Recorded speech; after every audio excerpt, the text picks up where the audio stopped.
नमस्कार मु बीरेन आपण मानकु स्वागत करूछि मोर YouTube channel Biren sir Odia को। तेबे पिला माने जेमति का आपण जानिछंती आसंता जनवरी मास 20 तारिख रे आपण मानकर जवाहर नवोदय विद्यालय प्रवेशिका परीक्षा अनुष्ठित हा पई जाउछि। तेबे एही परीक्षा रे आपण एग्जाम हॉल को जिबा पूर्वरु बा परीक्षा सेंटर को जिबा पूर्वरु केतोडे गुरुत्वपूर्ण कथा निश्चित भाबरे जानि रखिबा उचित। तेबे चलंतु आजिरो एही वीडियो रे आमे सेही गुरुत्वपूर्ण कथा गुडी को विषय आलोचना करिबा। तो प्रथमे तो मु आशा करी आपण माने समस्ते आपण मानकर नवोदय परीक्षार एडमिट कार्ड टी डाउनलोड करि सारिबेनी। जदि करि नाहंती तेबे नवोदय विद्यालय समितिर ऑफिशियल वेबसाइट को विजिट करंतु एवं आपण मानकर एडमिट कार्ड गुडी को डाउनलोड करनियंतु। जदि आपण निजर एडमिट कार्ड देखिबे तेबे एडमिट कार्ड रे जो सब इन्फॉर्मेशन दिया आइछि से गुडी को होछि आपण मानकर स्टेट रो ना, आपनकर डिस्ट्रिक्ट रो ना, आपनकर ब्लॉक रो ना, ता सहित पिला माने आपण मानकर रजिस्ट्रेशन नंबर, रोल नंबर, आपनकर नाम, आपनकर पितांक नाम, आपनकर डेट ऑफ बर्थ, आपनकर कांटेक्ट डिटेल्स एवं ता सहित आपण मानकर एड्रेस, आपण पंचम क्लास रे केउ स्कूल ले पढुथले, आपनकर जेंडर कोन, आपनकर कैटेगरी कोन, आपण अर्बन एरिया रो बिलोंग करंती ना रूरल एरिया रो बिलोंग करंती, ता सहित पिला माने आपण परीक्षा केउ लैंग्वेज रे देबे, आपनकर एग्जाम सेंटर कोडी पडिची एवं आपनकर परीक्षा केतेबेले आरंभ हबो एवं परीक्षा तारीख ए सब अवधि इन्फॉर्मेशन गुडी आपण माने आपनकर एडमिट कार्ड रे पाई परिबे। देखंतु 20 जनवरी 2024 रहउची आपनकर परीक्षा। परीक्षा पिला माने आरंभ हबो 11:30 रे एवं शेष हबो 1:30 रे। आपनको रिपोर्टिंग टाइम दिया हैची 10:30 अर्थात आपण परीक्षा सेंटर रे 10:30 सुधा जांकी पहुंचीबे। एठी मध्ये आपनकर ओटे सिग्नेचर मारिया पई कहैची। आपण माने घरु सिग्नेचर मारि नै परिबे किबा एग्जाम सेंटर रे पहुंचला परे एग्जाम हॉल भितर आपण माने सिग्नेचर टी मारि परिबे। तेबे एही एडमिट कार्ड रे केतोडी इंपोर्टेंट इंस्ट्रक्शन दिया हैची कैंडिडेट मानन पई अर्थात जेउ माने शिक्षार्थी परीक्षा देବାକୁ ଯାଉଛନ୍ତି ସେମାନଙ୍କ ପାଇଁ କେତେବେଳେ ଗୁରୁତ୍ୱପୂର୍ଣ୍ଣ କଥା ଲେଖା ହେଇଛି ଏଗୁଡ଼ିକୁ ନିଶ୍ଚିତ ଭାବରେ ଆପଣମାନେ ଭଲ ଭାବରେ ଜାଣିବା ଉଚିତ। ଚାଲନ୍ତୁ ୱାନ୍ ବାଇ ୱାନ୍ ଆଲୋଚନା କରିବା। ପ୍ରଥମ ପଏଣ୍ଟ ଦେଖନ୍ତୁ କ'ଣ କହୁଛି, no candidate will be allowed to appear for the test without the admit card under any circumstances. ଅର୍ଥାତ ଆପଣମାନେ ନିଶ୍ଚିତ ଭାବରେ ନିଜ ସାଥିରେ ଆଡମିଟ୍ କାର୍ଡଟିକୁ ନେଇକି ପରୀକ୍ଷାକୁ ଯିବେ। ଆଡମିଟ୍ କାର୍ଡ ନ ନେଇଥିଲେ ଆପଣଙ୍କୁ ପରୀକ୍ଷା ଦେବା ପାଇଁ ଆଲାଉ କରାଯିବ ନାହିଁ। ଦ୍ୱିତୀୟ ପଏଣ୍ଟରେ କହୁଛି କି check the particulars in the admit card carefully, error if any must be immediate reported to the principal of concern JNV. अर्थात जदि आपनकर एडमिट कार्ड रे कोनसी प्रकार त्रुटि अछि जेमिति कि आपनकर नाम रो स्पेलिंग हो किबा फोटो आपनकर नाही अलगा कार फोटो लागि जाईछि, जे कोनसी प्रकार जदि आपन एरर देखुछंदी यथाशीघ्र आपण माने निज जिल्लार जो नवोदय स्कूल अछि सार प्रिंसिपल को जणिबे एवं आपण निज एडमिट कार्ड देखंतु से एडमिट कार्ड रे मध्य आपनकर जिल्लार नवोदय स्कूल प्रिंसिपल कर ईमेल आईडी मध्य लिखाई थिबो। जो पिलार एडमिट कार्ड टी को मु आपन शो करछि तां घर खोर्धा, तो खोर्धा जेएनवी कर प्रिंसिपल कर ईमेल आईडी लिखा आइछि। आपण माने निज निजर जिल्लार जेएनवी स्कूल प्रिंसिपल कर ईमेल आईडी को देखि परिबे, सेठी आपण जणाई परिबे कि निजे आपण नवोदय स्कूल को जाई मध्य ए बाबद जणाई परिबे। परवर्ती पॉइंट कहूछि कि नो इलेक्ट्रॉनिक डिवाइसेस और gadgets are allowed in the examination hall. परीक्षा हॉल भितर को आपण कोनसी प्रकार इलेक्ट्रॉनिक डिवाइस नेकी जाई परिबे नाही। जदि आपण घंटा नेबाकू चाहुछंती तो नॉर्मल वॉच नेकी जिबे, डिजिटल वॉच नेकी जिबे नाही। नेक्स्ट पॉइंट कहूछि कि do not carry any article except admit card and blue or black ball point pen in the examination hall. परीक्षा हॉल को आपण केवल एडमिट कार्ड नेकी जिबे, तसित ब्लू कलर किबा black colour ball point pen नेकी जिबे। एतद व्यतीत अन्य कोनसी जिंस नेकी जाई परिबे नाही। एठी पिला मानकर गोटे क्वेश्चन आसे जे सर आमे रफ पेपर नेकी जाई परिबो कि, तो पिला माने देखंतु एठी कोनसी प्रकार रफ पेपर नेकी जिबा पई अलाउ कराजिबो नाही। तो आपण मानकर क्वेश्चन पेपर रे सफिशिएंट आपनकर स्पेस थिबो, यथेष्ट आपनकर स्थान थिबो, सेठी आपण रफ कैलकुलेशन करि परिबे। नेक्स्ट पॉइंट कहूछि कि candidate is required to report to the examination centre latest by 10:30 AM। अर्थात आपण परीक्षा हॉल ले जांकी 10:30 सुधा रिपोर्टिंग करिवे। Candidate will not be permitted to appear for the test if he reports lets. आपण जदि 10:30 पर जाउचंती तो मे भी आपनको परीक्षा सेंटर रे प्रवेश करिया पई दिया जिवो नाही। तेनु यथेष्ट चेष्टा करिवे 10:30 सुधा जांकी रिपोर्टिंग करिया पई। Total duration of test is 2 hour, 2 घंटा होची आपनकर मोटर परीक्षा समय। 11:30 रु परीक्षा आरंभ हबो, 1:30 रे आपनकर परीक्षा सरिबो। एवं जे माने दिव्यांग छात्र छात्री अटंती सेमान पई एक्स्ट्रा आपनकर 40 मिनिट समय दिया जिवो।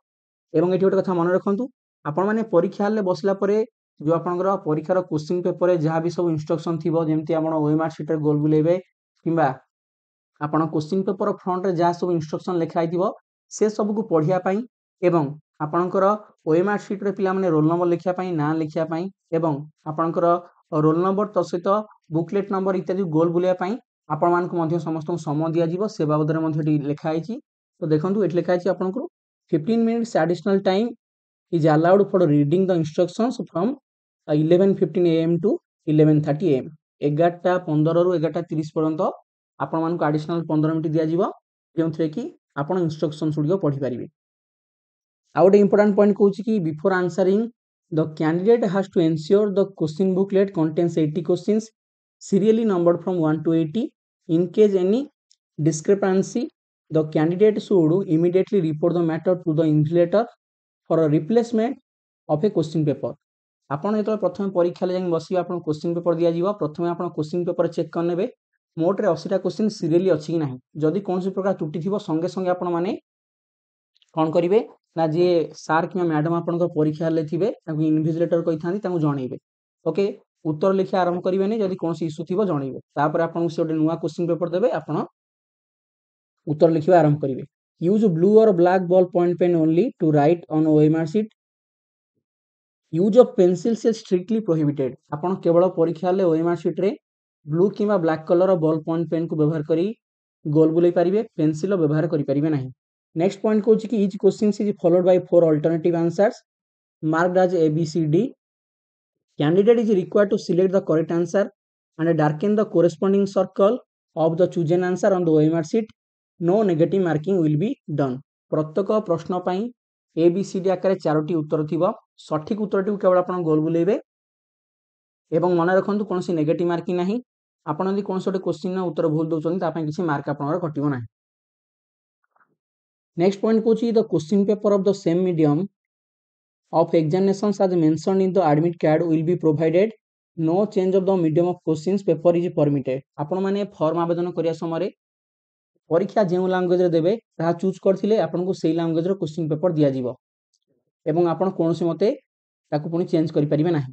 जदि आपणकर एडमिट कार्ड रे जेउ लैंग्वेज रो लिखा आइछि जदि आपण क्वेश्चन पेपर अलगा कोनसी लैंग्वेज रो दिया होउची संगे संगे आपण कोन करिवे परीक्षा हल इन्विजिलेटर को जणैबे। एमती बेले बेले गोटे केस हो जाए तेणु ए प्रति टिके सतर्क रहिबे। ओके संगे संगे आपण जणैबे। नेक्स्ट पिला देखंतु candidate must attempt all the questions of each sections one has to qualify in each section separately. ए पॉइंट इंपोर्टेंट पॉइंट मन रखंतु आपण को मानसिक दक्षता भाषा परीक्षण गणित तीनोटी विभागर सब क्वेश्चन को अटेम्प्ट करिया पई पड़िबो एवं सब सेक्शन ने आपण को सेपरेटली क्वालिफाई करिया पई पड़िबो। तेणु आपण माने मानसिक दक्षता भाषा परीक्षण गणितर सब क्वेश्चन गुड अटेम्प्ट करेंगे। परवर्ती पॉइंट कहूँ कि candidate must fill roll number on the OMR sheet as well as on the question paper. तो आपण उभय क्वेश्चन पेपर में आपण रोल नंबर टी लिखिबे ये गोटे स्पेस एम थिबो एवं ओएमआर शीट रे आपण रोल नंबर लिखा पई कहइबो ताकू आपण फिलअप करेंगे। परवर्ती पॉइंट कहूँ कि no change in the answer once marked is allowed. Overwriting cutting and erasing on the answer sheet is not allowed. अर्थात थरे आपण उत्तर को लिखिदेला परे ताकू कोनोसी प्रकार परिवर्तन करि परिबे नाही तो ओवर राइटिंग करि परिबे नाही किबा ताकू लिखि परिबे नाही। यूज ऑफ व्हाइटनर और करेक्शन फ्लूइड और eraser on the OMR sheet is not allowed. Do not make any stray mark on the OMR sheet. OMR sheet रे पिला माने कोनोसी प्रकार आपण कटाकटी करि परिबे नाही किबा करेक्शन फ्लूइड बा इरेजर को व्यवहार करके उत्तर लिखि परिबे नाही। वर्तमान जो पॉइंट आपण कहबी गोटे बहुत गुरुत्वपूर्ण पॉइंट मन रखंतु पेरेंट्स माने मध्ये ध्यान देई सुनंतु। आपण माने जेतले परीक्षा सेंटर को जिबे निज साथी रे पिलार आधार कार्ड ता सहित जदि आपण पारुचंती तो आपण रेसिडेंस सर्टिफिकेट किबा पिलार डेट ऑफ बर्थ जो सर्टिफिकेट अछि बर्थ सर्टिफिकेट तार गोटे पिला माने फोटोकॉपी किबा ओरिजिनल साथी नेकी जाइथिबे। इट लिखा आइछि the candidate has to carry the Aadhaar card or government residence certificate to verify the identity or residence and any proof of the date of birth to support the information provided. आपण मानकर admit card जे जो सब तथ्य रही जदि कौन सी कारणवशतः से आपन को प्रूफ मागती तो आप साथी रे पिलार आधार कार्ड हो कि रेसिडेंस सर्टिफिकेट हो कि बर्थ सर्टिफिकेट रो गोटे जेरक्स कॉपी ता सहित ओरिजिनल साथी नहीं जाइथिबे जो दरकार पड़िबो देखिबे। ओके नेक्स्ट पॉइंट कहूँ कि candidate shall not leave the hall before 1:30 PM without handling over the OMR sheet to the invigilator. तो गोटे 30 पूर्व आप परीक्षा हल बाहर को आसपारे ना एवं जो परीक्षा हल बाहर को आसवे निश्चित भाव में आप ओएमआर शीट टी को इन्विजिलेटर देखिए पदा को आसपारे। परवर्ती पॉइंट गुड़िक कहूँ जे आप कौन मते परीक्षा हेले विशृंखला करेंगे ना काठू कॉपी करने चेष्टा करेंगे ना। ओके जदि सेमती करेंगे आप डिस्क्वालिफाई हो। ଏବଂ ଆପଣମାନଙ୍କର ଏଇ ସବୁ କଥାଗୁଡ଼ିକ ନିଶ୍ଚିତ ଭାବରେ ଆପଣ ଏକ୍ଜାମ ସେଣ୍ଟରକୁ ଯିବା ପୂର୍ବରୁ ମନେ ରଖିବେ।